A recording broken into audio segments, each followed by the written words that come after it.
resume the meeting with item 10B. Martha Ladd.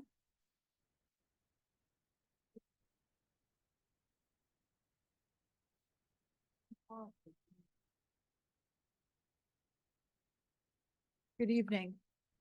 Good evening.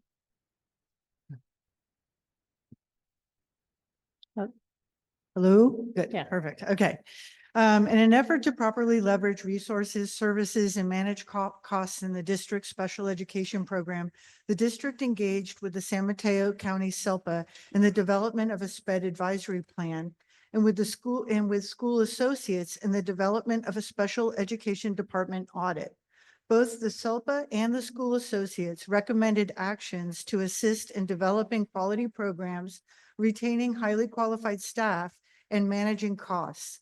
This presentation utilizes the work in those reports to continue to move our special education programs forward.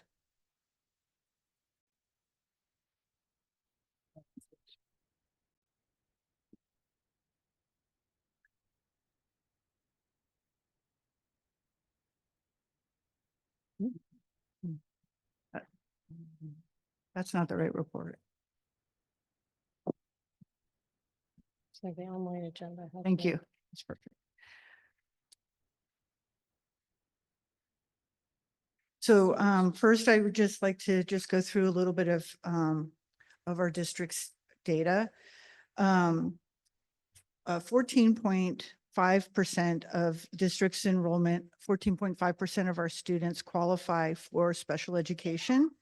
County and state is about at 12%. That difference of 2% is about 53 students. So even though 2% seems like a small number, coming in line with what the state and the county is at in terms of identification, and even increasing our pre-referral services so that we're not identifying students for special ed, but giving them maximum access to their general education is a goal for us. The number of students that we serve with the eligibility of autism is 12 to 13% higher than the state or the county. And so this is some work that our department is doing to kind of understand what the impact of that is on our programs and then also on the services that we provide. I also wanted to just highlight the other categories are deaf and hard of hearing, deaf and blindness, multiple disability, orthopedic impairment, and visual impairment. And so we do have students in most of those categories, but the number is so small that you risk identifying the students by breaking those numbers out. And so that's why they've all been included in one category.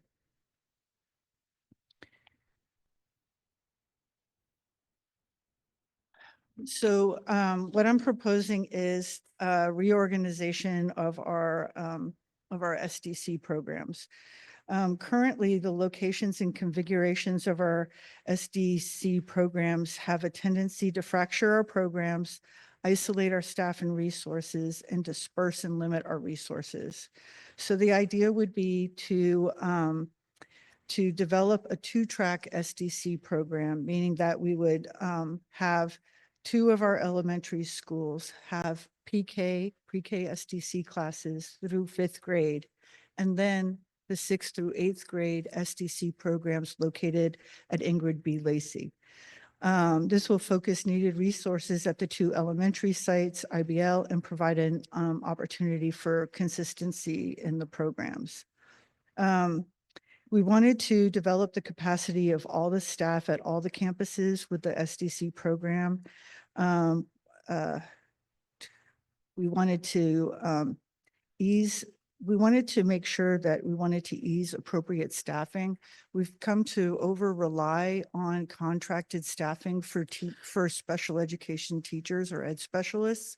And typically ed specialists that we contract with districts for 1 or 2 years. And you really want to hire an ed specialist that is really going to develop that program and that grade span for many years. And typically what I would like to see is 5 to to 7 years, but 7 to 10 years would really be optimal.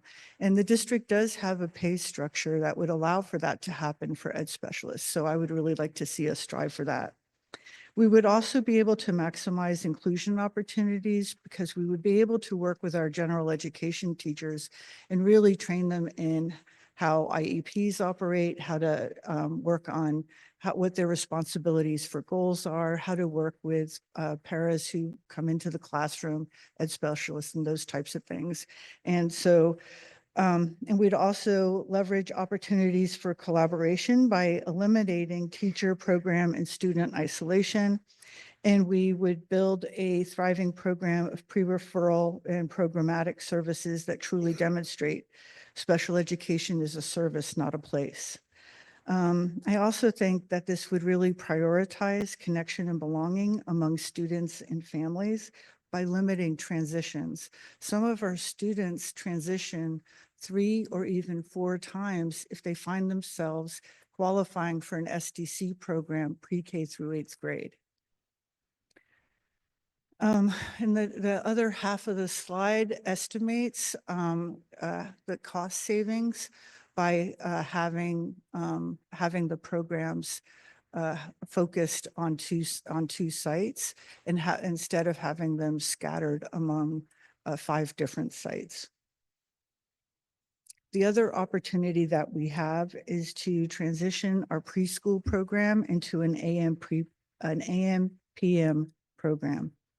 The AM PM model, the focus of the pre-K program will be to meet specific service needs of students and to provide specialized academic instruction that is age and developmentally appropriate.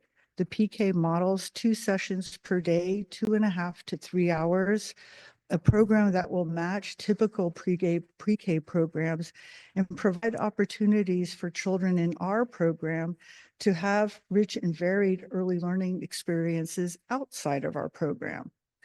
3-year-olds will be able to prepare for either TK or pre-K 4-year-olds.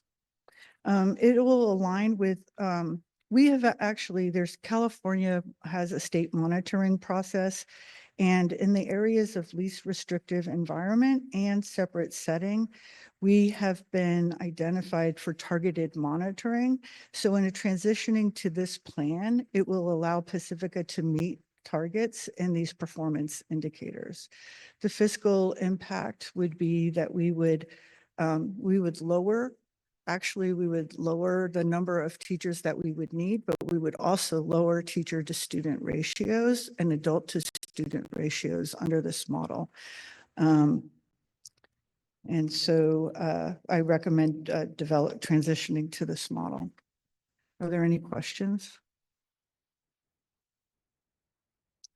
So in summary, the recommendation is to approve the development of a 2-track SDC program, PK through 5th at 2 elementary schools and a 6th through 8th grade SDC programs at Ingrid B. Lacey, and to approve the development of an AM/PM program in our elementary schools. Okay, no questions? Do I have a motion to approve the development of a 2-track SDC program, PK through 5th grade, at 2 elementary schools and 6th through 8th grade SDC programs at Ingrid B. Lacey, and approve the development of an AM/PM preschool program? I'll make a motion to approve. Do I have a second? Second. Second. Thank you. Okay, item C, proposed transitional class sections for 2025-26 school year. That's you again. That's me. Student services.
It was the first presentation that you had up before.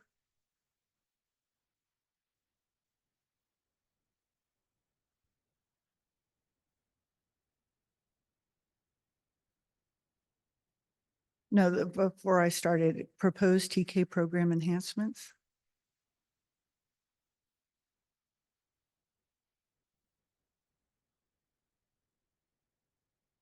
I can just speak through it. Okay. In the presentation, I'm going to review changes to the TK structure and projections for TK enrollment. What's changed is how we calculate eligibility for TK. It used to be that we calculated TK eligibility by if you turn 4 by, but now they're calculating TK enrollment by if you were born between these dates. So for next year, if you were born between September 2nd, 2022 and September 1st, 2021, you'll be eligible for TK in the coming school year, and then each subsequent year they'll move up a year. We believe, the state believes that that'll make it easier. The next change is the ratio of adults to students moves to 1 to 10. The structure that we're going to be using is 2 to 20. And we've sent out lottery packets and we're on schedule for the lottery. The lottery is scheduled for February 7th. And to date, we've had 99 cards turned in.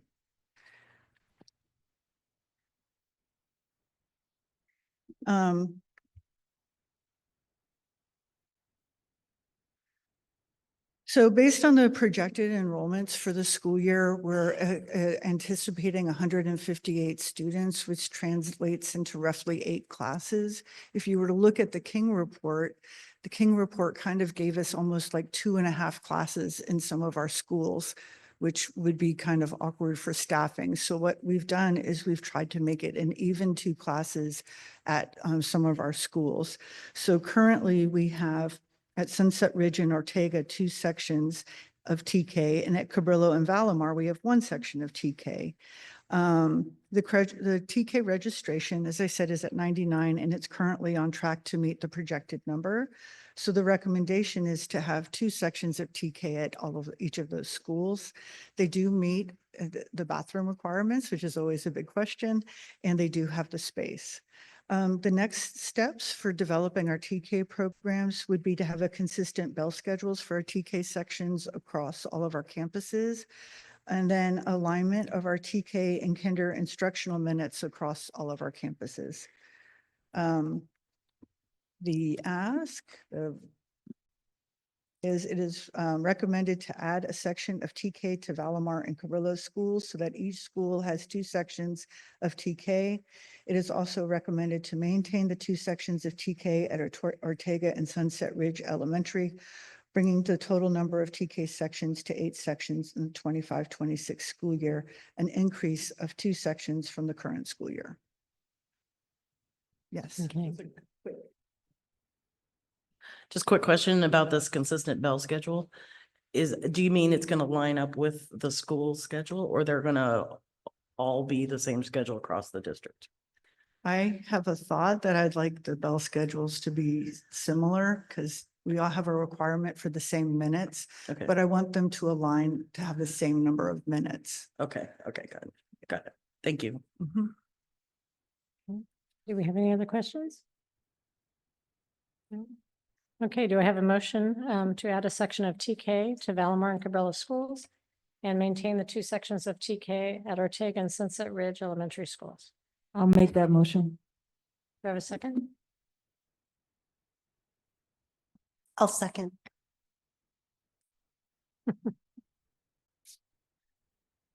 Thank you. Thank you. Item D, the school accountability report cards or SARCs. Good evening. Each school principal has submitted their SARC, School Accountability Report Card. It is a state mandated document that is to be completed every year. It is specifically designed so the public can view site information, which includes general information, principal's message, student achievement, parent involvement, professional development, and types of services. This information is useful for both incoming parents and our current parent population. It is recommended the board approve each school's school accountability report card for Pacifica School District, including Cabrillo, Ingram B. Lacey, Independent Home Study, Ocean Shore, Ortega, Sunset Ridge, and Valmar. Any questions?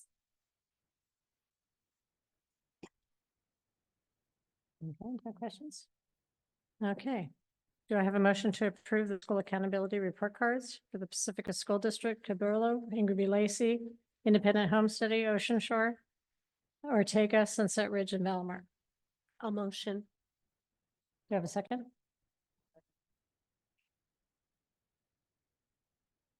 Thank you. Okay, item 11, the Board of Trustees and Superintendent recap and future agenda items. Oh, I just want to thank everybody for their time and energy and efforts to collaborate with the whole entire district. I also wanted to ask Martha if we could somehow set up a meeting with the special ed parents so that they can be familiar with the new changes. So each of the special education students has an individual education plan. So we will be meeting with each of the involved parents to make sure that we make the placement that's appropriate for each of the students. So that will happen. And then I just have one more request that in the next coming months that we have a review of our bond projects and money Mhm. for the community. I think that's scheduled. Yeah. Okay, anything else? Want to go over? What? I have something. Okay, Um, you can speak to. Oh, okay. I just wanted to take an opportunity to thank the community. Also thank the principals for your leadership. We really appreciate it. I appreciate each and every one of you. To the cabinet, I appreciate you. To LSEA, CSEA, it's been tough for all of us and for the community. And now this is the time for us to get to work in a different way and to heal. And I just want to say I appreciate the partnership and the collaboration and also the unity in the best interest of the district and working together. And so thank you. My heart goes out to each and every one of you and also everyone in our district. And good thoughts. We will get through this. And thank you all. And to the board, thank you also for the tough decisions that you all had to make this evening. And so just look forward to moving ahead and working on the healing process together as a family and as a community. Thank you. So we'll adjourn at 10:05 PM.